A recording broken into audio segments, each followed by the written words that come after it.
This program sponsored by SS Gold Work.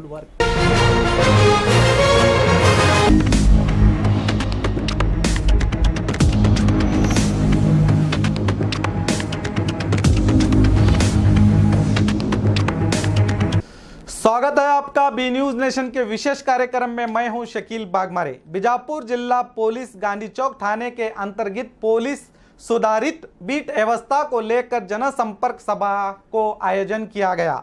इस अवसर पर नगर में बढ़ते अपराधों को नियंत्रण करने और नागरिकों को ट्रैफिक नियमों का पालन करने की जानकारी दी गई। इस सभा में नगर के गांधी चौक पुलिस थाने के दायरे में आने वाले वार्ड सदस्यों और जनता ने इस सभा में भाग लिया।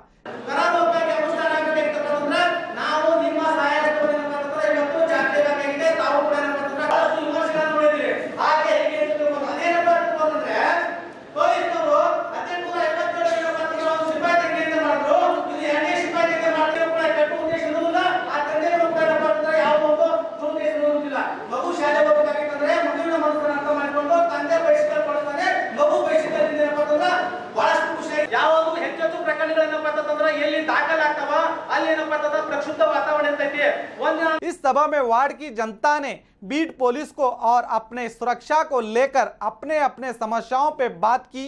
जनता की समस्याओं को सुनते हुए जिला पुलिस वरिष्ठ अधिकारी कुलदीप कुमार जैन ने 100 सोनार 1 लोहार के जैसे जनता को जवाब दिया।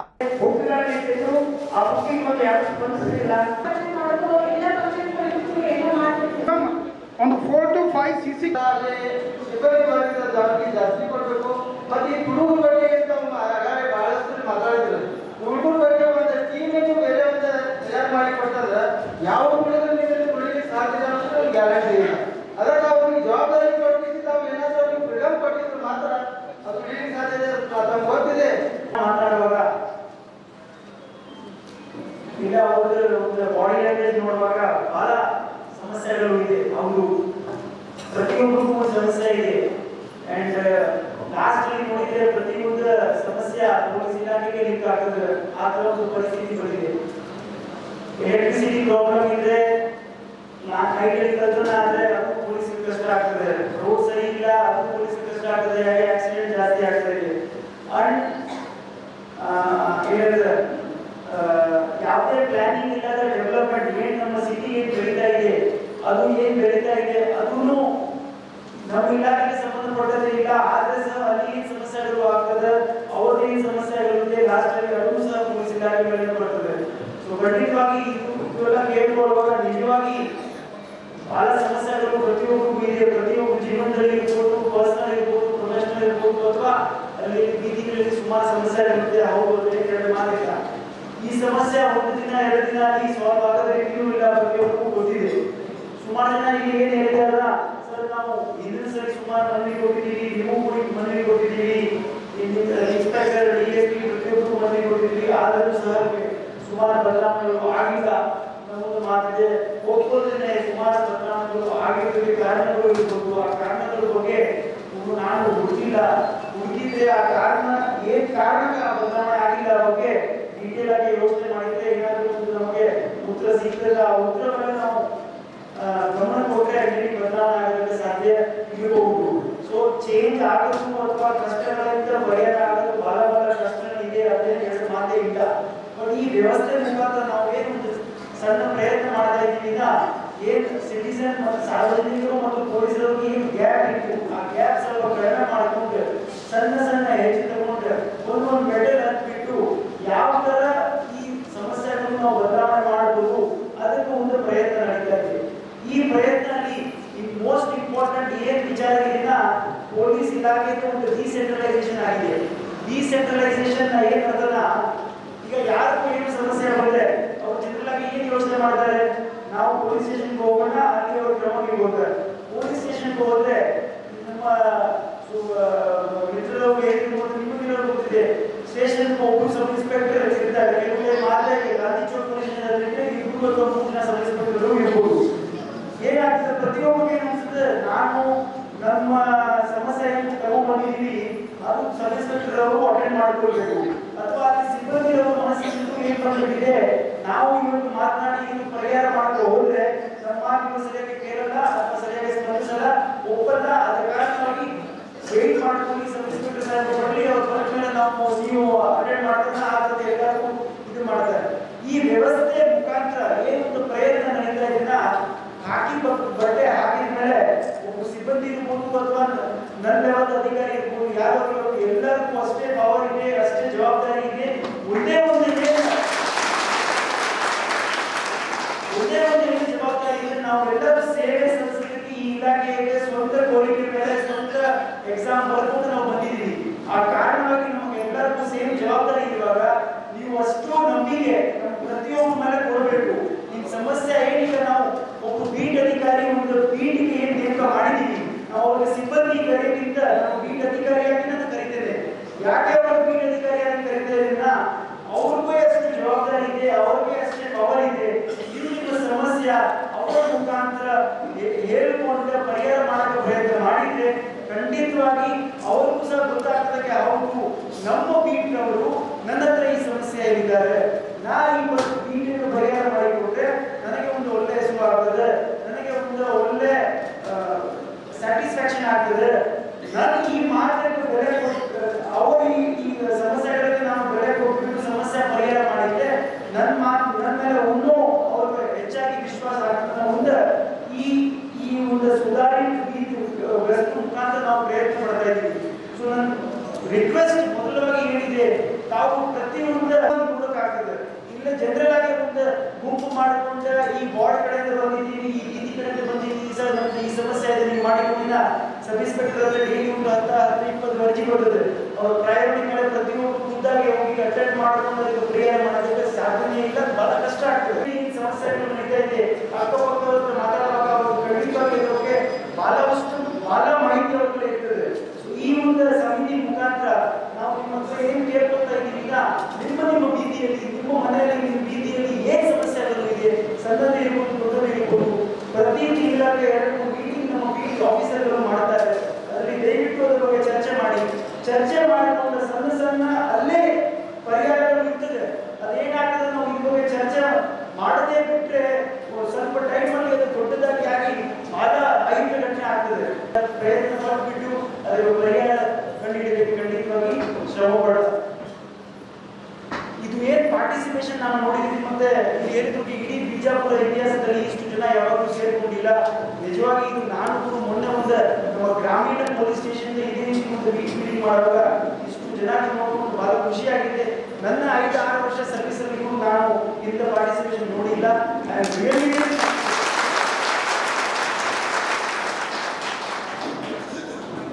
ಈಗ ಸುಮಾರು ಟ್ರಾಫಿಕ್ ಸಮಸ್ಯೆ ಇರ್ತೀರಾ, ಸುಮಾರು ಸರ್ ಬೀಟ್ ಸರಿಯಾಗಿ ನೈಟ್ ಬೀಟ್ ಆಗ್ತಾ ಇಲ್ಲ, ಕಲ್ತುಗಳು ಆಗ್ತಾ ಇದೆ, ಇದು ಸುಮಾರು ಸಮಸ್ಯೆ ಇದೆ ಸರ್. ಸಬ್ ಇನ್ಸ್ಪೆಕ್ಟರ್ ಸ್ಟೇಷನ್ಗಳಲ್ಲಿ ಇಲ್ಲ ಸರ್, ಖಾಲಿ ಇದೆ ಸ್ಟೇಷನ್ ಬೀಟ್, ಅದೀಗ ಸಿಬ್ಬಂದಿಗೂ ಕೊರತೆ ಇದೆ ಸರ್.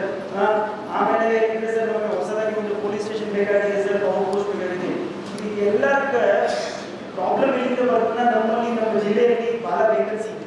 ಆ ವೇಕೆನ್ಸಿ ದಿನನಿತ್ಯ ಪ್ರತಿ ತಿಂಗಳ ನಮ್ಮಲ್ಲಿ ರಿಟೈರ್ಮೆಂಟ್ ಆಗ್ತಾರೆ. ಯಾರ್ಯಾರಿಗೆ 30 ವರ್ಷ ಹಿಂದೆ 35 ವರ್ಷ ಸೇರ್ಕೊಂಡಿದ್ರು ಅವರೆಲ್ಲ 60 ವರ್ಷ ವಯಸ್ಸಾಗ ರಿಟೈರ್ಮೆಂಟ್ ಆಗ್ತಾರೆ. ಬಟ್ ರೆಕ್ರೂಟ್ಮೆಂಟ್ ಏನಾಗಿದೆ, ನಮ್ಮ ಇಡೀ ಸ್ಟೇಟ್ ಅಲ್ಲಿ ರೆಕ್ರೂಟ್ಮೆಂಟ್ ಮಾಡೋದಕ್ಕೆ ಕೆಪಾಸಿಟಿ ಬರೀ 5,000 ಜನ ನಾವು ಪ್ರತಿ ವರ್ಷಕ್ಕೆ ರೆಕ್ರೂಟ್ಮೆಂಟ್ ಮಾಡಬಹುದು, ಕೆಲಸಕ್ಕೆ ತಗೊಳ್ಬಹುದು. ಬರೀ 5,000 ನಾವು ಬಿಜಾಪುರಕ್ಕೆ ತಗೊಳ್ಳೋಕ್ಕಾಗಲ್ಲ, ಇಡೀ ಸ್ಟೇಟ್ಗೆ ನಾವು ಹೇಳ್ತಾ ಇದ್ದೇವೆ. ಯಾಕೆ ಅದಕ್ಕಿಂತ ಹೆಚ್ಚಾಗಿ ನಮ್ಮ ಹತ್ರ ಟ್ರೈನಿಂಗ್ ಕೊಡೋದು ಕೆಪಾಸಿಟಿ ಇಲ್ಲ. ಆ ಟ್ರೈನಿಂಗ್ ಕೊಡದ್ರೆ ನಾವು ರೆಕ್ರೂಟ್ಮೆಂಟ್ ಮಾಡಿಬಿಟ್ರೆ ಅವರು ಶಿಸ್ತಾದ ಒಂದು ಡಿಸಿಪ್ಲಿನ್ ಪೊಲೀಸ್ ಆಫೀಸರ್ ಆಗೋದಕ್ಕೆ ಸಾಧ್ಯ ಆಗಲ್ಲ. ಅದ ಕಾರಣವಾಗಿ ಈಗ ಏನ್ ಕೊರತೆಗಳು ಇದೆ, ಈ ಕೊರತೆ ಮುಂದೆ 2 ದಿನ ಅಥವಾ 1 ತಿಂಗಳ ಅಥವಾ ಇತ್ತೀಚೆಗೆ ಕೂಡ 1 ವರ್ಷಕ್ಕೂ ಪೂರೈಸಲಿಕ್ಕೆ ಕಷ್ಟ ಆಗ್ತದೆ. ಈ ಭಾನುವಾರಕ್ಕೆ ನಮ್ಮಲ್ಲಿ ಸಿವಿಲ್ ಹುದ್ದೆಗೆ 100 ಸೀಟ್ಗಳಿಗೆ ಎಕ್ಸಾಮ್ ಇದೆ. ಈ ಎಕ್ಸಾಮ್ ನಡೆಸ್ಕೊಳ್ಬೇಕು. ಈ ಎಕ್ಸಾಮ್ ಆದ್ಮೇಲೆ ಅವರು ಫಿಸಿಕಲ್ ಮಾಡಬೇಕು, ಫಿಸಿಕಲ್ ಆದ್ಮೇಲೆ ಅವರು ಟ್ರೈನಿಂಗ್ ಮಾಡಬೇಕು. ಈ ಪೂರ್ತಿ ಒಂದು ಪ್ರಕ್ರಿಯೆ ಆಗಬೇಕು. ನಾವು 1 ವರ್ಷಕ್ಕಿಂತ ಹೆಚ್ಚಾಗಿ ಆಗ್ತದೆ. ಬೆಸ್ಟ್ ಆಲ್ಟರ್ನೇಟಿವ್ ಏನಿದೆ, ನಾವು ನಮ್ಮ ಸೆಲ್ಫ್ ಡಿಸಿಪ್ಲಿನ್ ಇಂಪ್ರೂವ್ ಮಾಡಬೇಕು. ಸೆಲ್ಫ್ ಡಿಸಿಪ್ಲಿನ್ ಇಂಪ್ರೂವ್ ಮಾಡಬೇಕು. ಅಲ್ಲಿ ನಾವು ಬರ್ಡೇ ಮಾಡ್ಕೊಂಡಿದ್ದೀವಿ, ಸೀಕಲ್ ಮಾಡ್ಕೊಂಡಿದ್ದೀವಿ, ಬಹಳ ರೂಲ್ಸ್ಗಳು ಮಾಡ್ಕೊಂಡಿದ್ದೀವಿ. ಈ ರೂಲ್ಸ್ಗಳು ನೀವು ಫಾಲೋ ಮಾಡಿಲ್ಲ ಖಂಡಿತವಾಗಿ ಅಲ್ಲಿ ಹೆಚ್ಚಾಗಿ ಸಿಬ್ಬಂದಿ ಬೇಕಾಗ್ತದೆ, ನಿಮಗೆ ಕಂಟ್ರೋಲ್ ಮಾಡಬೇಕು. ಈಗ ಅವ್ರು ಹೇಳ್ತಾ ಇದ್ರು ಬಸ್ ಸ್ಟ್ಯಾಂಡ್ ಅಲ್ಲಿ ಎಲ್ಲ ಸಮಸ್ಯೆಗಳು ಆಗ್ತದೆ ಸರ್, ಬಸ್ ಸ್ಟ್ಯಾಂಡ್ ಅಲ್ಲಿ ಈ ರೀತಿ ಇದೆ, ಆ ರೀತಿ ಇದೆ. ಅವ್ರು ಅಷ್ಟು ಜನ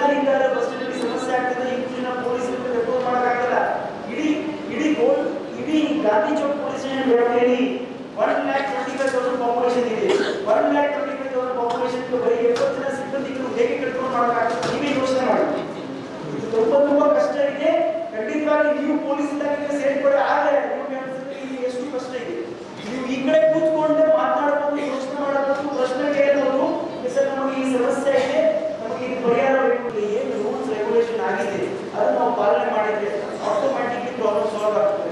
ಒಂದು ಸಿಗ್ನಲ್ ಯಾಕೆ ನಾವು ಅಳವಡಿಸ್ತೀವಿ, ಆ ಸಿಗ್ನಲ್ ಇಂದ ಆಟೋಮ್ಯಾಟಿಕ್ಲಿ ನೀವು ಯಾವಾಗ ರೆಡ್ ಆಗ್ತದೆ ಸ್ಟಾಪ್ ಆಗಬೇಕು, ಯಾವಾಗ ಗ್ರೀನ್ ಆಗ್ತದೆ ಅವಾಗ ಹೋಗಬೇಕು. ಬಟ್ ಸಿಗ್ನಲ್ ಅಳವಡಿಸಬೇಕು, ಅದಕ್ಕೆ ಸಿಬ್ಬಂದಿ ಬೇಕು. ಇದು ವೇಸ್ಟೇಜ್ ಆಫ್ ಸಿಬ್ಬಂದಿ ಆಗ್ತಾ ಇದೆ.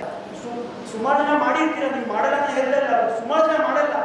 ಅವ್ರಿಗೋಸ್ಕರ 2 ಸಿಬ್ಬಂದಿ 4 ಸಿಬ್ಬಂದಿ ನಾವು ಹೆಚ್ಚಾಗಿ ಕೊಟ್ಬಿಟ್ಟು 24 ಅವರ್ಸ್ ನೋಡ್ಕೊಳ್ಬೇಕು, ಕಷ್ಟ ಆಗ್ತದೆ. ಆ ಕಾರಣವಾಗಿ ಈ ಡಿಸಿಪ್ಲಿನ್ ಏನಿದೆ, ಈ ಡಿಸಿಪ್ಲಿನ್ ಬದಲಿಗೆ ನಾವು ಪೊಲೀಸ್ ಫೋರ್ಸ್ ನಾವು ಒಂದು ಡಿಸಿಪ್ಲಿನ್ ಆಗಿರ್ತೀವಿ.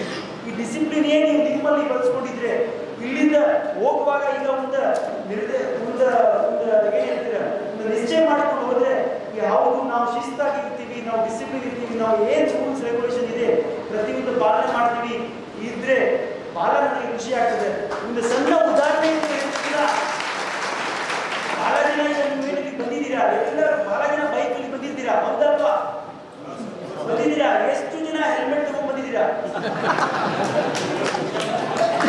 ಯಾಕೆ ಈಗ ಆಚೆ ಕಳಿಸ್ಬೇಕಾ, ಎಲ್ಲರ ಮೇಲೆ ಫೈನ್ ಆಗಿ ಕಳಿಸ್ಬೇಕಾ? ಯಾರ್ದು ತಪ್ಪಿದೆ? ಯಾರ್ದು ತಪ್ಪಿದೆ ಹೇಳಿ?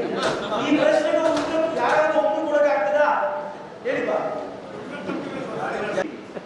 ಸೇವೆ ಮಾಡ್ತೀವಿ, ಬಟ್ ಸೇವೆ ಮಾಡಬೇಕು, ಅದಕ್ಕೆ ಒಂದು ಶಿಸ್ತಾಗಿ ನೀವು ಇದ್ರೆ ಸೇವೆ ಖಂಡಿತವಾಗಿ ಒಳ್ಳೆ ರೀತಿಯಲ್ಲಿ ಮಾಡಬಹುದು. ನೀವೇ ಡಿಸಿಪ್ಲಿನ್ ಆಗಿ ಮೇಂಟೈನ್ ಮಾಡಿಲ್ಲ, ನೀವೇ ರೂಲ್ಸ್ ರೆಗ್ಯುಲೇಷನ್ ಫಾಲೋ ಮಾಡಿಲ್ಲ, ನಾವು ಎಷ್ಟು ಕಂಟ್ರೋಲ್ ಮಾಡೋಕ್ಕಾಗ್ತದೆ? ಈಗ ನೀವು 1,000 ಜನ ಇದ್ದೀರಾ, 1,000 ಜನ ನೀವು ಹೆಲ್ಮೆಟ್ ಹಾಕೊಂಡು ಬಂದಿಲ್ಲ, ನಿಮ್ಮ ಮೇಲೆ ಫೈನ್ ಹಾಕಬೇಕು, ನಾವು ಎಷ್ಟು ಬಿಡಬೇಕು, ಎಷ್ಟು ಕಷ್ಟಪಡಬೇಕು? ಇಷ್ಟು ಕಷ್ಟಪಟ್ಟಿದ್ರೆ ನನಗೆ ಏನು ಲಾಭ ಇದೆ? ನಿಮ್ಮ ಹತ್ರ ಫೈನ್ ತಗೊಂಡ್ರೆ ಏನು ಲಾಭ ಇದೆ ನನಗೆ? ಇಲ್ಲ ನಮ್ಮ ಇಲಾಖೆಗೆ ಏನು ಲಾಭ ಇದೆ? ಇಲ್ಲ ಇನ್ಸ್ಪೆಕ್ಟರ್ ಸಿಬ್ಬಂದಿ ನಮ್ಗೆ ಫೈನ್ ತಗೊಂಡ್ರೆ ಏನು ಲಾಭ ಇದೆ? ಏನು ನಮ್ಮ ಪಾಕೆಟ್ಗೆ ಹೋಗ್ತದಾ? ಅಲ್ವಾ? ನಿಮಗೆ ರಸೀದ್ ಕೊಡ್ತೀವಿ, ರಸೀದ್ ಸರ್ಕಾರಕ್ಕೆ ನಾವು ಜಮಾ ಮಾಡ್ತೀವಿ, ಹೌದಲ್ವಾ? ನಿಮಗೆ ಫೈನ್ ತಗೋಬೇಕು ಅದು ನಮ್ಮ ಉದ್ದೇಶ ಇಲ್ಲ. ನೀವೇ ನಿಮ್ಮ ಕೆಲಸ ಕರೆಕ್ಟ್ ಮಾಡಿದ್ರೆ ಖಂಡಿತವಾಗಿ ನಿಮಗೆ ಒಳ್ಳೆದಾಗ್ತದೆ. ನೀವು ಹೆಲ್ಮೆಟ್ ಹಾಕೊಂಡು ಬಂದಿದ್ರೆ ಏನ್ ಬೆನಿಫಿಟ್ ಇದೆ ನಿಮಗೆ ಹೇಳಿ? ಇಲ್ಲ ಏನ್ ಕಷ್ಟ ಇದೆ ಹೇಳಿ ಹೆಲ್ಮೆಟ್ ಹಾಕೊಂಡು ಬಂದ್ರೆ? ಬಟ್ ಹೆಲ್ಮೆಟ್ ಹಾಕೊಂಡು ಬಂದಿದ್ರೆ ನಿಮಗೆ ಬಹಳ ಬೆನಿಫಿಟ್ ಆಗ್ತದೆ. ಸಣ್ಣದೇ ಆಕ್ಸಿಡೆಂಟ್ ಆದ್ರೆ, ಹೆಡ್ ಇಂಜರಿ ಆದ್ರೆ, ತಲೆಗೆ ಏನಾದ್ರೂ ಏಟ್ ಆದ್ರೆ ಖಂಡಿತವಾಗಿ ತೀರ್ಕೊಳ್ಳೋಕೆ ಚಾನ್ಸಸ್ ತುಂಬಾ ಹೈ ಇರ್ತದೆ. And even most important part is your brain, head. ಇದನ್ನೇ ನೀವು ಕವರ್ ಮಾಡಲ್ಲ. ಯಾರ್ದು ತಪ್ಪಿದೆ ಇದು? ಇನ್ನೊಂದು ಹತ್ರ ಹೇಳಿದ್ರೆ ಸರ್ ಇದು ಬೇಕು, ಅದು ಬೇಕು, ಅದು ಬೇಕು. ನನಗೂ ಒಂದು ಸಣ್ಣ ಉದಾಹರಣೆ, ಒಂದೇ ಒಂದು ನೀವು ವಿಷಯ ಮಾಡ್ಕೊಂಡು ತೋರಿಸಿ, ಆಮೇಲೆ ನಾನು ಹೇಳ್ತೀನಿ ನಾವು ಏನ್ ಮಾಡೋಕ್ಕಾಗ್ತದೆ. Can you do it?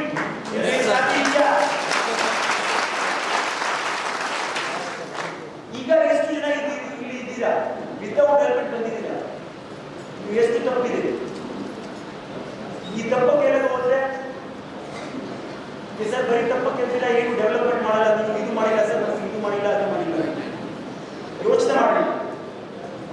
ಬರೀ ರೈಡರ್ಗೆ ಇಲ್ಲ, ಪಿಲಿಯನ್ ರೈಡರ್ಸ್ ಅಂತ ಹೆಲ್ಮೆಟ್ ಹಾಕ್ಬೇಕು. ಯಾಕೆ ಇದು ಫೈನ್ ಕಲೆಕ್ಟ್ ಮಾಡಬೇಕು, ನಮಗೆ ಆ ಉದ್ದೇಶ ಇಲ್ಲ. ನಿಮ್ಮ ಜೀವ ತುಂಬಾ ಇಂಪಾರ್ಟೆಂಟ್ ಇದೆ. ನಿಮ್ಮ ಜೀವ ಇಲ್ಲ, ನಿಮ್ಮ ಫ್ಯಾಮಿಲಿಗೆ ಏನಾಗ್ತದೆ ಯೋಚನೆ ಮಾಡಿ. ಕೆಲವು ಜನ ನನಗೆ ಹೊಸದಾಗಿ ಬರುವಾಗ ಹೇಳ್ತಾ ಇದ್ರು, ಸರ್ ಇಲ್ಲಿ ಸೆಕೆ ಜಾಸ್ತಿ ಆಗುತ್ತೆ, ಬಿಸಿಲು ಜಾಸ್ತಿ ಆಗುತ್ತೆ, ಅದ್ರ ಕಾರಣವಾಗಿ ನಾವು ಹೆಲ್ಮೆಟ್ ಹಾಕಲ್ಲ. Very good. ಇಲ್ಲ ಕೆಲವರು ಕಾಣಿಸ್ತಾ ಇರ್ಬೇಕು, ನಮ್ಮ ಹೇರ್ ಸ್ಟೈಲ್ ಹಾಳಾಗ್ತದೆ. ಕೂದಲು ಇಂಪಾರ್ಟೆಂಟ್ ಇದೆಯಾ ಇಲ್ಲ ಜೀವ ಇಂಪಾರ್ಟೆಂಟ್ ಇದೆಯಾ? ಯೋಚನೆ ಮಾಡಿ. ಅಷ್ಟು ಸುನಿಶ್ಚಿತ ಮಾಡಿದ್ರೆ ಎಷ್ಟು ಬದಲಾವಣೆ ಆಗ್ತದೆ ನೀವೇ ನೋಡ್ತೀರಾ. ನೀವು ಟ್ರಾಫಿಕ್ ರೂಲ್ ಫಾಲೋ ಮಾಡಿ, ಎಲ್ಲಿ ಟ್ರಾಫಿಕ್ ಜಾಮೇ ಆಗಲ್ಲ. ನಾನು ಹೇಳ್ತೇನೆ ಖಂಡಿತವಾಗಿ ಇದು ಆಗಲ್ಲ. ಟ್ರಾಫಿಕ್ ರೂಲ್ ಬೇಕಾಗಿಲ್ಲ. ಬಟ್ ಇದು ನೀವು ಮಾಡ್ತೀರಾ ಇಲ್ಲ ನನಗೆ ಗೊತ್ತಿಲ್ಲ, ಆದ್ರೆ ನನಗೆ ಒಂದು ಭರವಸೆ ಇದೆ. ನಾವು ಏನಿದೆ ಪ್ರಯತ್ನ ಮಾಡಿದ್ದೀವಿ ಸುಧಾರಿತ ಬೀಟು ಗಸ್ತು ವ್ಯವಸ್ಥೆಯಿಂದ. ಇಲ್ಲ ಇವತ್ತು ಇಷ್ಟು ಜನ ನನಗೆ ಏನು ಮಾತನಾಡೋಕೆ ಅವಕಾಶ ಸಿಕ್ಕಿದೆ. ನಾನು ಒಂದು ಚಿಕ್ಕ ಪ್ರಯತ್ನ ಮಾಡಿದ್ದೇನೆ. ನಿಮ್ಮ ಮನಸ್ಸಲ್ಲಿ ಒಂದು ಈ ನನ್ನ ಮಾತು ಹೋಗ್ಬಿಟ್ಟು ನೀವು ಇದು ಖಂಡಿತವಾಗಿ ಯಶಸ್ವಿಯಾಗಿ ಮಾಡ್ತೀರ ಅನ್ನೋ ಒಂದು ಭರವಸೆ ಇದೆ ನನಗೆ. ಎರಡನೇದು ಟ್ರಾಫಿಕ್ ಬಗ್ಗೆ ಜಸ್ಟ್ ಒಂದು ಉದಾಹರಣೆ ಕೊಟ್ಟಿದ್ದೇನೆ. ಈ ಟ್ರಾಫಿಕ್ ಇಂದ ನಿಮ್ಮ ಎಲ್ಲ ಪ್ರಶ್ನೆಗಳಿಗೂ ಉತ್ತರ ಬಂದಿರಬೇಕು ನಾವು ಭಾವಿಸ್ತೇನೆ. ಇನ್ನೂ ಸ್ಪೆಸಿಫಿಕ್ ಆಗಿ ಏನಾದರೂ ಸಮಸ್ಯೆ ಇದೆ ಖಂಡಿತ ಬಂದು ಭೇಟಿ ಮಾಡಿ, ಅಥವಾ ನಮ್ಮ ಇನ್ಸ್ಪೆಕ್ಟರ್ ಅವ್ರಿಗೆ ಮತ್ತೊಂದು ಅವಕಾಶ ಕೊಡಿ. ಖಂಡಿತವಾಗಿ ಅವರು ಪ್ರಯತ್ನ ಮಾಡ್ತಾರೆ, ಸುಧಾರಣೆ ಮಾಡೋಣ, ಏನು ತೊಂದರೆ ಇಲ್ಲ. ಎರಡನೇದು, ಬಹಳ ಜನ CCTV ಬಗ್ಗೆ ಮಾತಾಡ್ತೀರಾ ಸರ್. ಬಸ್ ಸ್ಟ್ಯಾಂಡ್ ಅಲ್ಲಿ ಸುಮಾರು ಒಂದು 30-40 ಸಾವಿರ ಜನ ದಿನ ಪ್ರಯಾಣ ಮಾಡ್ತಾರೆ. ಅಥವಾ ಎಲ್ಲಿ ಶಾಪಿಂಗ್ ಏರಿಯಾ ಇದೆ, ಎಲ್ಲಿ ಇದು ಅಂಗಡಿಗಳು ಇದೆ, ಅಲ್ಲಿ ಮಾರಾಟ ಪ್ರಕರಣಗಳು ಆಗ್ತಾ ಇದೆ. ಪ್ರತಿಯೊಂದು ಪಿಕ್ ಪಾಕೆಟ್, ಚೈನ್ ಸ್ನ್ಯಾಚಿಂಗ್ ಎಲ್ಲ ಅಲ್ಲಿ ಆಗ್ತದೆ. ಹೌದು, ಖಂಡಿತವಾಗಿ ಆಗ್ತದೆ. ಯಾಕೆನಾ ನಮ್ಮ ಎಲ್ಲರಿಗೂ ಸ್ವಲ್ಪ ಅವೇರ್ನೆಸ್ ಕಡಿಮೆ ಇದೆ. ಯಾವ ತರ ತಪ್ಪುಗಳು ನಡೀತಾ ಇದೆ ಅದ್ರ ಬಗ್ಗೆ ಅವೇರ್ನೆಸ್ ಕಡಿಮೆ ಇದೆ. ಯಾರೋ ಒಬ್ರು ಏನಾದ್ರು ಹೇಳಿದ್ರೆ ನಾವು ನಂಬಿಡ್ತೀವಿ. ಮೊನ್ನೆ ಒಂದು ಪ್ರಕರಣ, 10 ಪ್ರಕರಣಗಳು ಪತ್ತೆ ಆಗಿದೆ. ಅವ್ರು ಸುಮ್ಮನೆ ಬೈಕಲ್ಲಿ ಬರ್ತಾನೆ ಇರ್ತಾನೆ, ಬನ್ನಿ ನಿಮಗೆ ಡ್ರಾಪ್ ಮಾಡಬಹುದು, ನೀವು ಜೊತೆಗೆ ಹೋಗೋದು. ಯಾಕೆ ಹೋಗೋದು? ಗೊತ್ತಿದೆಯಾ? ಪರಿಚಯ ಇದೆಯಾ? ನೀವು ಏನಾದ್ರು ಅವ್ರು ಆಗ್ಬೇಕಾ? ಪರಿಚಯ ಇಲ್ಲದ್ರೆ ನೀವು ಮಾತನಾಡಿ, ನೀವೇ ಒಂದು ಬಾವಿಯಲ್ಲಿ ಬಿದ್ದಿದ್ದೀರಾ, ಆಮೇಲೆ ಏನು ಎಕ್ಸ್ಪೆಕ್ಟ್ ಮಾಡ್ತೀರಾ? ಸರ್ ನೀವು ಪತ್ತೆ ಮಾಡಿ ಕೊಡಿ. ಹೌದು, ಪತ್ತೆ ಮಾಡ್ತೀವಿ, ನಮ್ಮ ಕರ್ತವ್ಯ ನಾವು ಮಾಡ್ತೀವಿ ಖಂಡಿತವಾಗಿ. ಒಂದು ಉದಾಹರಣೆ. ಎರಡನೇದು, ಸುಮಾರು ಸರಿ ಬೀಟ್ ಮುಖಾಂತರ ಸುಮಾರು ಹೇಳಿರ್ಬೇಕು.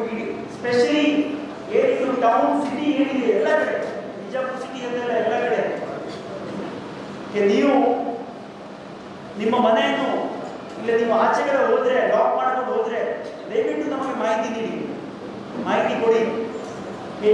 ಸರ್ ಅದು ಮುಕ್ತವಾಗಿ ಇರಬೇಕು, ಪ್ರತಿಯೊಬ್ಬರಿಗೆ ಹೇಳಿದ ಅವಶ್ಯಕತೆ ಇಲ್ಲ. ಸರ್ 2 ದಿನ ನಾನು ಊರಿಗೆ ಹೋಗ್ತಾ ಇದ್ದೇನೆ, ಏನು ಕೆಲಸ ಇದೆ, ನನ್ನ ಮನೆ ಬೀಗ ಹಾಕೊಂಡು ಹೋಗ್ತೇನೆ ಸರ್, ಸ್ವಲ್ಪ ನೋಡ್ಕೊಡಿ. ಎಷ್ಟು ಜನ ಹೇಳ್ತೀರಾ ನೀವು? ಇಡೀ ಡಿಸ್ಟ್ರಿಕ್ಟ್ ಅಲ್ಲಿ ಎಲ್ಲಕ್ಕಿಂತ ಹೆಚ್ಚಾಗಿ 20 ಜನ ಗಾಂಧಿ ಚೌಕಲ್ಲಿ ಇದ್ದಾರೆ. ಪ್ರತಿಯೊಂದು ಮನೆಗೆ ನಾವು ನೋಡ್ಕೊಳ್ಳೋಕೆ ಆಗಲ್ಲ. ಬೀಟ್ ಹೆಚ್ಚು ಕಡಿಮೆ ಮಾಡ್ತಾರೆ, ಆಯ್ತು ಹೋಗೋಣ, ಹೆಚ್ಚು ಕಡಿಮೆ ಮಾಡ್ತಾರೆ, ಶ್ರೀಮತಿ ಕೊರತೆ ಇದೆ. ಈಗ ಒಂದು ಬೀದಿ ನೋಡ್ಕೊಂಡು ಹೋಗ್ತಾರೆ, ಅದೇ ಬೀದಿಯಲ್ಲಿ ವಾಪಸ್ ಬೀಟ್ ಬರಬೇಕು, ಅಟ್ಲೀಸ್ಟ್ 2 ತಾಸು ಆಗ್ತದ. 2 ತಾಸು ಏನ್ ಬೇಕಾದ್ರೆ ಆಗ್ಬೋದಲ್ವಾ? 24 ಅವರ್ಸ್ ನೋಡಕ್ ಆಗ್ತದ? ಸಾಧ್ಯ ಇದೆಯಾ? ಸಾಧ್ಯನೇ ಇಲ್ಲ. ಸಾಧ್ಯ ಇದೆಯಾ? ಯಾಕಾದ್ರೂ ಮನಸ್ಸಲ್ಲಿ ಅನಿಸಿದ್ರೆ ಸಾಧ್ಯ ಇಲ್ಲ. ಒಂದಿನ ಬಂದು ನಮ್ಮ ಜೊತೆಗೆ ಟೈಮ್ ಖರ್ಚು ಮಾಡಿ, ಗೊತ್ತಾಗ್ತದೆ ಎಷ್ಟು ಸುಲಭ ಇದೆ ಅಥವಾ ಎಷ್ಟು ಆರಾಮಾಗಿಲ್ಲ. ನಿಮಗೆ ಒಂದು ಚಾಲೆಂಜ್ ಮಾಡಕ್ಕೆ ಅಥವಾ ನಿಮ್ಮ ಮೇಲೆ ಆಗಕ್ಕೆ ಹೇಳ್ತಾ ಇಲ್ಲ. ನಾನು ಹೇಳಿದ್ರೆ ಕೆಲವು ಫೆಸಿಲಿಟೀಸ್ ಇದೆ, ಅದ್ರ ಬಗ್ಗೆ ನಿಮಗೆ ಅರಿವು ಕಡಿಮೆ ಇದೆ, ಅವೇರ್ನೆಸ್ ಇಲ್ಲ. ನಾನು ಬಂದ ಹೊಸದಾಗಿ ಒಂದು ಪತ್ರಿಕಾ ಪ್ರಕಟಣೆ ಕೊಟ್ಟಿದ್ದೇನೆ.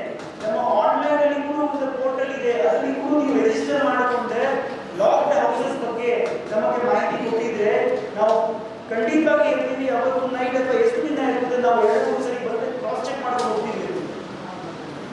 ಬಟ್ ನೀವು ಯಾರು ನಮಗೆ ತಿಳಿಸಲ್ಲ. ಇವತ್ತು ಬೆಳಗ್ಗೆ ಗೊತ್ತಾಗಿದೆ, ಜಲನಗರ ವ್ಯಾಪ್ತಿಯಲ್ಲಿ ಒಂದು ಕಲ್ಪನೆ ಆಗಿದೆ. 2 ದಿನ ಅವರು ಯಾರು ಮದುವೆಗೆ ಹೋಗಿದ್ರು, 11 ತೊಲ ಚಿನ್ನ ಹೋಗಿದೆ, 30 ತೊಲ ಸಿಲ್ವರ್ ಹೋಗಿದೆ. ಹೋದ್ಮೇಲೆ ಪತ್ತೆ ಮಾಡೋದು ನಿಜವಾಗಿ ತುಂಬಾ ಕಷ್ಟ ಇದೆ. ಆದ್ರೆ ನಾವು ಪ್ರಯತ್ನ ಮಾಡ್ತೀವಿ, ನಮ್ಮ ಕರ್ತವ್ಯ ಇದೆ, ನಾವು ಮಾಡ್ತೀವಿ. ಅದು ಹೆಚ್ಚು ಕಡಿಮೆ ಆಗ್ಬೋದು. ಇಲ್ಲಿ ಇರ್ಬೇಕು, ಅವರ ಮನೆಯಲ್ಲಿ ಕಲ್ಪನೆ ಆಗಿದೆ, ಸುಮಾರು ನಮ್ಮ ಮನೆಯಲ್ಲಿ ಕಲ್ಪನೆ ಆಗಿದೆ. ಸುಮಾರು ನಾವು ಪತ್ತೆ ಮಾಡಿರ್ಬೋದು, ಸುಮಾರು ಪತ್ತೆ ಆಗಿಲ್ಲ. ಒಂದು 30-35% ಕೇಸಸ್ ಪತ್ತೆ ಆಗ್ತದೆ. 60-65% ಕೇಸಸ್ ಪತ್ತೆ ಆಗಿಲ್ಲ. ಇದೆಲ್ಲ ಪ್ರಾಬ್ಲಮ್ ಸಾಲ್ವ್ ಆಗಬೇಕು, ಅವೇರ್ನೆಸ್ ಜಾಸ್ತಿ ಆಗಬೇಕು, ನಾವು ಪ್ರಿವೆಂಟ್ ಮಾಡಬೇಕು. ಆಗದೇ ರೀತಿ ನೋಡ್ಕೊಳ್ಬೇಕು, ಅದಕ್ಕೆ ಕೆಲವು ನಾವು ನಿರ್ಧಾರ ತಗೋಬೇಕು. ಆ ನಿರ್ಧಾರ ತಗೊಂಡ್ರೆ ಅದಕ್ಕೆ ಪಾಲನೆ ಮಾಡಬೇಕು. ಏನು ಚಿಕ್ಕ ಸಲಹೆ ಇದೆ ಅಂದ್ರೆ, ಕೇಳ್ಕೊಂಡು ನಿಮಗೆ ಸರಿ ಅನಿಸಿದ್ರೆ ಸುಮಾರು ಜನ ನಿಮಗೆ ಹೇಳಿರ್ಬೋದು, ನಾನು ಹೊಸದಾಗಿ ಹೇಳ್ತಾ ಇಲ್ಲ. ಬಟ್ ನಿಮ್ಗೆ ಅವಕಾಶ, ಒಳ್ಳೆ ಅವಕಾಶ ಇದೆ. ನೀವು ಇಷ್ಟು ಚೆನ್ನಾಗಿ ನಾನು ಮಾತನಾಡಿ ನಿಮಗೆ ಕನ್ವಿನ್ಸ್ ಮಾಡಿ ಒಳ್ಳೆ ಅವಕಾಶ ಇದೆ, ಗೊತ್ತೇ ಇರ್ತದೆ. ಇದು ಏನು ತಂತ್ರಜ್ಞಾನಗಳು ಆಗ್ತಾ ಇದೆ, ಅಟೆನ್ಷನ್ ಡೈವರ್ಷನ್ ಏನು ಆಗ್ತಾ ಇದೆ, ಇದು ಎಲ್ಲ ಸಮಸ್ಯೆ ಆಗಿದ್ದರಿಂದ ಅದಕ್ಕೊಂದು ವೆಲ್ ಗುಡ್ ಸೊಲ್ಯೂಷನ್ CCTV ಖಂಡಿತ ಇದೆ. ಸರ್ಕಾರ ವತಿಯಿಂದ ನಮ್ಮ ಜಿಲ್ಲೆಯಲ್ಲಿ ನಮ್ಮ ಡಿಸ್ಟ್ರಿಕ್ಟ್ ಹೆಡ್ ಕ್ವಾರ್ಟರ್ ಅಲ್ಲಿ 15 CCTV ಕ್ಯಾಮೆರಾಗಳನ್ನು ಅಳವಡಿಸಿದ್ದೀವಿ. ಆಲ್ರೆಡಿ 4-5 ವರ್ಷ ಆಗಿದೆ. 15 ಡೇಸ್ ಇಂದ ಯಾವ ಸರಿಯಾಗಿ ವರ್ಕ್ ಆಗ್ತಾ ಇಲ್ಲ. ಬಟ್ ಈಗ 15ರಲ್ಲಿ 13-14 ಕ್ಯಾಮೆರಾಸ್ ವರ್ಕ್ ಆಗ್ತಾ ಇದೆ. ಅದನ್ನು ಎಲ್ಲ ಶುರು ಆಗ್ತದೆ, ವರ್ಕ್ ಆಗ್ತಾ ಇದೆ. ಬಟ್ ಏನ್ ನಾವು ಕ್ಯಾಮೆರಾ ಹಾಕೊಂಡಿದೀವಿ ಅದೆಲ್ಲ ಏನಾಗಿದೆ, ಒಳ್ಳೆ ಕ್ವಾಲಿಟಿ ಇಲ್ಲ, ಅಷ್ಟು ಅದರಲ್ಲಿ ಕ್ಲಾರಿಟಿ ಇಲ್ಲ. ಔಷಧದಲ್ಲಿ ಏನಾದರೂ ಗೊತ್ತಾದ್ರೆ ಸಹ ನಮಗೆ ಏನು ಕ್ಲೂ ಸಿಕ್ಕಲ್ಲ. ಆ ಥರ ಕ್ಯಾಮೆರಾಗಳಿದೆ. ತೊಂದರೆ ಇಲ್ಲ, ಅದು ಏನಿದೆ ಅದು ಬಿಟ್ಬಿಡಿ. ನಿಮ್ಮೆಲ್ಲರ ಹತ್ರ ಏನು ಮನವಿ ಇದೆ ನನಗೆನ, ನೀವು ನಿಮ್ಮ ಬೀದಿಗಳಿಗೆ ಇಲ್ಲ, ನೀವು ಎಲ್ಲಿ ಮರ್ಚೆಂಟ್ ಅಸೋಸಿಯೇಷನ್ ಇದ್ದೀರಾ, ಪ್ರತಿಯೊಂದು ಬೀದಿಗೆ ಅಥವಾ ಎಲ್ಲಿ ಹೌಸಿಂಗ್ ಕಾಲೋನಿಗಳು ಇದೆ, ಅವರೆಲ್ಲರೂ ನೀವು ಸೇರಿಕೊಂಡ್ರೆ ಒಂದು ಚಿಕ್ಕ ಗ್ರೂಪ್ ಮಾಡಿಕೊಂಡ್ರೆ ನೀವೇ ನಿಮ್ಮ ಬೀದಿಗೆ ಇಲ್ಲ ನಿಮ್ಮ ವ್ಯಾಪ್ತಿಗೆ ಯಾವ ತರ ಯಾವುದೇ ಒಂದು ಅಹಿಂಸೆ ಘಟನೆ ನಡೀಬೇಕು ಅದಕ್ಕೆ CCTV ಎಷ್ಟು ಹಾಕಬೇಕು ಒಂದು ನಿರ್ಧಾರ ತಗೊಂಡ್ರೆ ನೀವೇ ಅದಕ್ಕೆ ಎಷ್ಟು ಖರ್ಚಾಗ್ತದೆ ನೋಡ್ಕೊಂಡ್ರೆ ಆ CCTV ಕನೆಕ್ಷನ್ ಎಲ್ಲಿ ಹಾಕ್ತೀರಾ, ಯಾವ ಜಂಕ್ಷನ್ ಯಾವ ಮನೆ ಹತ್ರ ಎಲ್ಲಿ ಹಾಕ್ತೀರಾ, ಆ ಕನೆಕ್ಷನ್ ಬ್ಯಾಕಪ್ ಸಹ ಅದೇ ಮನೆಯಲ್ಲಿ ಕೊಟ್ಬಿಟ್ರೆ ನಮಗೆ ತುಂಬಾ ಉಪಕಾರ ಆಗ್ತದೆ. ಈಗ ಸುಮಾರು ಜನ ಮನಸ್ಸಲ್ಲಿ ಏನಿದೆ, CCTV ಹಾಕೊಂಡು ಪ್ರತಿಯೊಂದು ಕನೆಕ್ಷನ್ ನಮ್ಮ control room Gandhi Chowk police station ಕೊಡಬೇಕು. ಆ ಕನೆಕ್ಷನ್ ಅಲ್ಲಿ ಕೊಡಬೇಕು ಅಂದ್ರೆ ಅದು ತುಂಬಾ ಖರ್ಚಾಗ್ತದೆ. ಪ್ಲಸ್ ಎಲ್ಲಿಯೋ ಮನೆಯಲ್ಲಿ ವೈರ್ ಕಟ್ ಆಗಿಬಿಟ್ರೆ ಸರಿಯಾಗಿ ಅದಕ್ಕೆ ಉಪಯೋಗ ಆಗಲ್ಲ. ಅದಕ್ಕೆ ಬದಲ ನೀವು ಎಲ್ಲಿ ವಾಸವಾಗಿದ್ದೀರ, ನಿಮ್ಮ ಸುತ್ತಮುತ್ತ ನಿಮ್ಮ ಬೀದಿ ಓಣಿ ಏನಿದೆ, ನಿಮ್ಮ ಏನು ಇಂಪಾರ್ಟೆಂಟ್ ಜಂಕ್ಷನ್ ಇದೆ, ನೀವೇ ಅದಕ್ಕೆ ಜವಾಬ್ದಾರಿ ತಗೊಂಡ್ರೆ 2-3 CCTV ಕ್ಯಾಮೆರಾ ಹಾಕೊಂಡ್ರೆ ಅದಕ್ಕೆ ಅಲ್ಲೇ ಕನೆಕ್ಷನ್ ಕೊಟ್ಬಿಟ್ಟು ರೆಕಾರ್ಡಿಂಗ್ ಮಾಡ್ತಾ ಇದ್ರೆ ನಾಳೆ ಏನಾದರೂ ಸಮಸ್ಯೆ ಆದ್ರೆ ನಿಮ್ ಕಡೆಗೆ ನಾವು ತಗೊಂಡು ನೋಡ್ಕೊಂಡು ಅದ್ರ ಮೇಲೆ ಕ್ರಮ ಕೈಗೊಳ್ಳಬೇಕಾಗ್ತದೆ. ಇದು ನೀವು ಅದು ಮಾಡಿದ್ರೆ ಇನ್ನೊಂದು ಏನ್ ಮಾಡಬಹುದು, ನಿಮ್ಮ ಬೀದಿ ಏನಿದೆ ದೊಡ್ಡದಾಗಿ ಬೋರ್ಡ್ ಮಾಡಬಹುದು. ಮುಂದೆ this lane is under CCTV surveillance ದೊಡ್ಡ ಬೋರ್ಡ್ ಹಾಕಬೇಕು. ಅಥವಾ this ward is under CCTV surveillance or this street is under ದೊಡ್ಡ ಬೋರ್ಡ್ ಹಾಕಬೇಕು. ಈ ಬೋರ್ಡ್ ಹಾಕಿದ್ರೆ ಮುನ್ಸಿಪಲ್ ಕಾರ್ಪೊರೇಷನ್ ಕಡೆ ನಾನು ಪರ್ಮಿಷನ್ ಕೊಡಿಸ್ತೇನೆ ನಿಮಗೆ. ಯಾಕೆ ಹೇಳಿದ್ರೆ ಯಾಕಂದ್ರೆ ಏನ್ ನೀವು ಹಾಕಿರ್ತೀರಾ ಅದಕ್ಕೆ ಎಷ್ಟು ಪ್ರಚಾರ ಮಾಡ್ತೀರಾ ಅಷ್ಟು ಯಾರು ತಪ್ಪು ಮಾಡೋದ್ರಲ್ಲ ನೋಡ್ಕೊಂಡು ಭಯ ಪಡ್ತಾರೆ. ಹೇಗೆ ಒಬ್ಬರು ಹೇಳಿದ್ರು, ಸರ್ ನೀವು ಜಾಸ್ತಿ ಜೀಪುಗಳು ಸುತ್ತಾಡಿಕೊಂಡ ಮತ್ತೆ ಲೈಟ್ಗಳು ಹಾಕಿದ್ರೆ ಎಲ್ಲ ಹೋಗ್ತಾರೆ ಅಂತಂದ್ರೆ that is also one of the preventive measure which is welcome suggestion. ಇದೇ ರೀತಿ ಬೋರ್ಡ್ಗಳು ನೀವು ಹಾಕಿದ್ರೆ ಖಂಡಿತವಾಗಿ ಅಲ್ಲಿ ಏನ ನೀವು ಸರ್ವಿಲೆನ್ಸ್ ಮಾಡಿರ್ತೀರಾ ನಿಮಗೆ ಅನುಕೂಲ ಆಗ್ತದೆ. ಮತ್ತೆ ಅದಕ್ಕೆ ಮೇಂಟೆನೆನ್ಸ್ ಮಾಡೋದ್ರ ಜವಾಬ್ದಾರಿ ನಿಮಗೆ ಇರ್ತದೆ. ಅದರ ಕಾರಣವಾಗಿ ನೀವು ಸಾರ್ವಜನಿಕವಾಗಿ ನಮಗೆ ಈ ಒಂದು ಹೆಲ್ಪ್ ಮಾಡಿದ್ರೆ ನಾವು ತುಂಬಾ ಖುಷಿ ಪಡ್ತೀವಿ.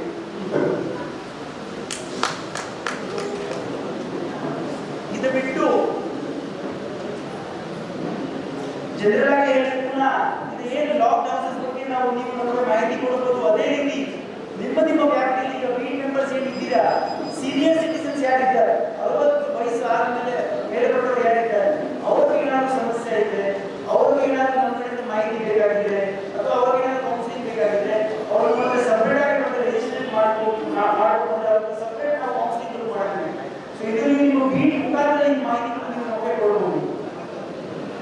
ಇದು ಬಿಟ್ಟು ಕೆಲವು ಸ್ಕೂಲ್ ಕಾಲೇಜಸ್ ಅಂದ್ರೆ ETC ಪ್ರಾಬ್ಲಮ್ ಏನಿದೆ ಅಂದ್ರೆ ETC ಸಮಸ್ಯೆಗೆ ಪರಿಹಾರ ಕೊಡಬೇಕು. ಅಷ್ಟು ನಾವು ಸ್ಪೆಷಲ್ ಗ್ರೌಂಡ್ಸ್ಗಳು ಅಟ್ ಲೀಸ್ಟ್ ಕಾಲೇಜ್ ಸ್ಕೂಲ್ ಲೈಬ್ರರಿಗಳಲ್ಲಿ ನಾವು ಮಾಡ್ಕೊಂಡು ಆಲ್ರೆಡಿ ಪ್ಲಾನ್ ಮಾಡ್ಕೊಂಡಿದ್ದೀವಿ. ಮುಂದಿನ ದಿನಗಳಲ್ಲಿ ಅದೊಂದು ಸ್ಪೆಷಲ್ ಪಡೆ ಮಾಡಿಕೊಂಡು ಅದು ಎಲ್ಲಿ ಸ್ಕೂಲ್ ಕಾಲೇಜ್ಗಳು ಇದೆ ಅಲ್ಲಿ ನಾವು ಒಂದು ಸ್ಪೆಷಲ್ ಗ್ರೌಂಡ್ಸ್ ಮಾಡಿಕೊಂಡು ಯಾವುದೇ ರೀತಿ ಈ ಪ್ರಾಬ್ಲಮ್ಸ್ಗಳನ್ನು ತಡೆಯಲು ನಾವು ಖಂಡಿತವಾಗಿ ಪ್ರಯತ್ನ ಮಾಡ್ತೀವಿ. ಸೊ ಸುಮಾರು ವಿಚಾರಗಳು ನಾವು ನಿಮ್ಮೆಲ್ಲರ ಚರ್ಚೆ ಮಾಡಿದ್ದೇನೆ. ಇದರ ಜೊತೆಗೆ ಕೊನೆಯವಾಗಿ ಒಂದೇ ಒಂದು ಮಾತು ಹೇಳ್ಕೊಂಡು ನನ್ನ ಜೊತೆಗೆ ಅವಕಾಶ ಸಿಕ್ಕಿದೆ, ಅದು ಭಾಷಣ ಮುಗಿಸ್ತದೆ. ಮುಂದೆ ಫ್ರಾಡ್ಗಳು ಸುಮಾರು ಆಗ್ತಾ ಇದೆ, ಸುಮಾರು ಫ್ರಾಡ್ಗಳು ಆಗ್ತದೆ.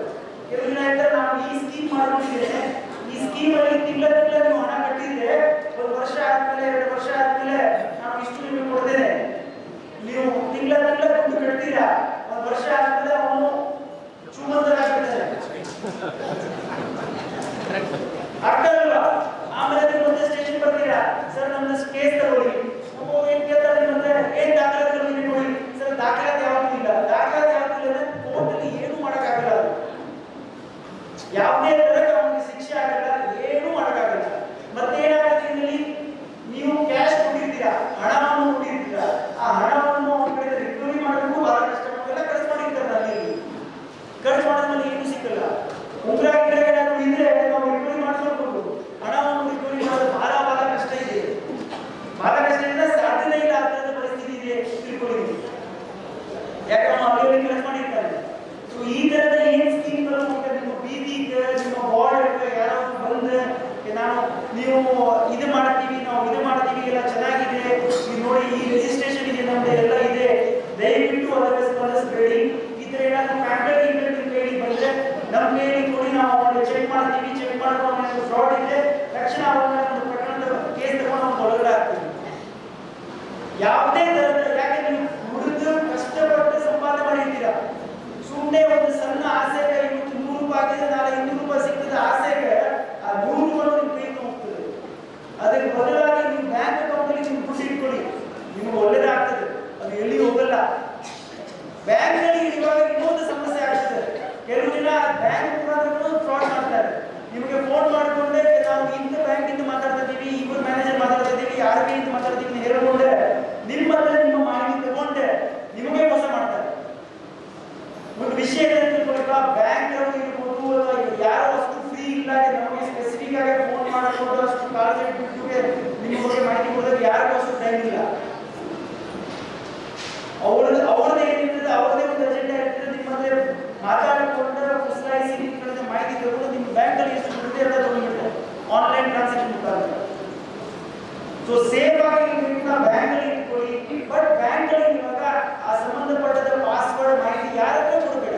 ಏನಾದ್ರೂ ಯಾರು ಫೋನ್ ಮಾಡಿದ್ರೆ ಆಯ್ತು ನಾನೇ ಬ್ಯಾಂಕ್ ಬಂದು ಮಾತನಾಡಿದ್ರೆ ಅಲ್ಲೇ ಕೊಡ್ತೇನೆ ಮಾಡಿ, ಅಷ್ಟೇ ಸಿಂಪಲ್, ಏನ್ ಲೇಟ್ ಆಗಲ್ಲ, ಏನು ತೊಂದರೆ ಆಗಲ್ಲ. ಈ ವಿಚಾರಗಳು ಅದೇ ರೀತಿ ಸುಮಾರು ಜನ ಏನ್ ಲಾಕ್ ಹೌಸ್ ಬಗ್ಗೆ ನಾವು ಹೇಳಿದ್ರೆ ಕಲ್ಪಿಸಬೇಕಾಗ್ತದೆ. ಸಾಧ್ಯ ಆದ್ರೆ ಏನ್ ಬೆಲೆ ಬಾಳದ ವಸ್ತುಗಳು ಇದೆ ಅದು ಬ್ಯಾಂಕ್ ಲಾಕರ್ ಅಲ್ಲಿ ನೀವು ಇಟ್ಟಿದ್ರೆ ಅದು ಯಾವಾಗಲೂ ಸೇಫ್ ಇರ್ತದೆ. ಯೋಚನೆ ಮಾಡಿ ಎಲ್ಲರೂ ಮಾಡಬಹುದು. ಒಂದು 2-3 ಸಾವಿರ ಬಾಡಿಗೆ ವರ್ಷ, ಬಟ್ ನಿಮ್ಮ ಬ್ಯಾಂಕ್ ಅಲ್ಲಿ ಸೇಫ್ ಇರ್ತದೆ. Just think about it. These are all preventive actions. ನೀವೇನ್ ಅವೇರ್ ಆಗಿ ಇದೆಲ್ಲ ಕ್ರಮ ತಗೊಂಡ್ರೆ ನಿಮ್ಮದು ಮನೆ ನೀವು ಚೆನ್ನಾಗಿ ನೋಡ್ಕೊಳ್ಬಹುದು, ಅದಕ್ಕೆ ಏನು ಸಮಸ್ಯೆ ಆಗದೆ ನೋಡ್ಕೊಳ್ಬಹುದು. ಲಾಸ್ಟ್ ಅಲ್ಲಿ ನನ್ನ ಒಂದೇ ಒಂದು ಆಸೆ ಇದೆ, ಈ ಭಯದ ವಾತಾವರಣ ಅಥವಾ ಭಯದ ವಾತಾವರಣ ಇರಬಹುದು ಅಥವಾ ಏನ್ ಗ್ಯಾಪ್ ಇದೆ ಸಾರ್ವಜನಿಕ ಮತ್ತು ಪೊಲೀಸರಿಗೆ, ಈ ಒಂದು ಸುಧಾರಿತ ನೀತಿ ಗಸ್ತು ಮುಖಾಂತರ ಪೂರ್ತಿ ಹೋಗ್ಬೇಕು. ನಿಮಗೆ ಪೂರ್ತಿ ನಮ್ಮ ನಂಬಿಕೆ ಬರಬೇಕು. ನೀವು ಯಾವ ರೀತಿ ನಮಗೆ ಯಾವುದೋ ಒಂದು ಕಾಯಿಲೆ ಆದ್ರೆ ರೋಗ ಆದ್ರೆ ನೀವು ಹೇಗೆ ಹಾಸ್ಪಿಟಲ್ ಹೋಗ್ತೀರ ನಂಬಿಕೆಯಿಂದ, ಅಷ್ಟೇ ನಂಬಿಕೆಯಿಂದ ಪೊಲೀಸ್ ಸ್ಟೇಷನ್ಗೂ ಬರಬೇಕು. ಅಲ್ಲಿ ಬಂದ್ರೆ ನಮ್ಮ ಪ್ರಾಬ್ಲಮ್ ಸಾಲ್ವ್ ಆಗೋ ಒಂದು ಮನಸ್ಸಿಂದ ನಿಮ್ಮ ಮನಸ್ಸಲ್ಲಿಯೂ ಆ ಬದಲಾವಣೆ ಆಗಲಿ, ನಮ್ಮ ಮನಸ್ಸಲ್ಲಿಯೂ ಆ ಬದಲಾವಣೆ ಹಾಕೊಂಡ್ರೆ ಇಲ್ಲಿ ಏನ್ ನೀವೆಲ್ಲರೂ ನಮಗೆ ಒಂದು ಅವಕಾಶ ಕೊಟ್ಟಿದ್ದೀರಾ, ನೀವೇ ಅವಕಾಶ ಕೊಟ್ಟಿದ್ರೆ ನಾವು ಹೇಳಿದ್ರೆ ನಾವು ಅವಕಾಶ ಕೊಟ್ಟಿಲ್ಲ, ನೀವೇ ಅವಕಾಶ ಕೊಟ್ಟಿದ್ದೀರಾ ಹೇಳ್ತಾ ಒಂದೆರಡು ಮಾತು ಮುಗಿದ್ರೆ ಜೈ ಜೈ. बीजापुर पुलिस के विभाग की इतिहास में अब तक कोई अधिकारी इस तरह पुलिस और समाज के दरमियान रही दूरियों को करीब लाने की कोशिश नहीं की थी। वो काम कुलदीप कुमार जैन ने करके साबित किया कि पुलिस जनता की सुरक्षा और उसके सहयोग में हमेशा तैयार होती है, ना कि जनता के खिलाफ होती है। इस सभा में एसपी कुलदीप जैन ने जनता को बताया कि हर वार्ड में एक बीट पुलिस तैनात किया गया है ताकि आपके वार्ड में जो भी आपराधिक गतिविधियां को रोकने के लिए ये बीट पुलिस को तैनात किया गया है। जैसे कि गांजा, ओसी यानी मटका चीटी, SIT यानी जिस्म फरोशी का धंधा हो, या जुआ, या लड़कियों से छेड़छाड़ करने वाले रोड रोमियो, या सूदखोर, या दादागिरी या हफ्ता वसूली करने वालों की सूचना बीट पुलिस को दें तो वो आपके सहयोग से उन आपराधिक गतिविधियों को रोकेंगे और आला पुलिस अधिकारी उन गतिविधियों पर नज़र रखेंगे। पुलिस और जनता के संबंधों को मजबूत करने के लिए बीजापुर एसपी कुलदीप कुमार जैन ने की अनोखी पहल से जनता, पुलिस को लेकर अपनी सोच बदलने की कोशिश से ये जनता अपने समाजी जिम्मेदारियों को लेकर जागृत होगी। हम तो जनता से यही कहेंगे कि एसपी कुलदीप कुमार जैन के इस ऐतिहासिक कदम पे उनका साथ देकर बीजापुर को अपराध मुक्त शहर बनाएं।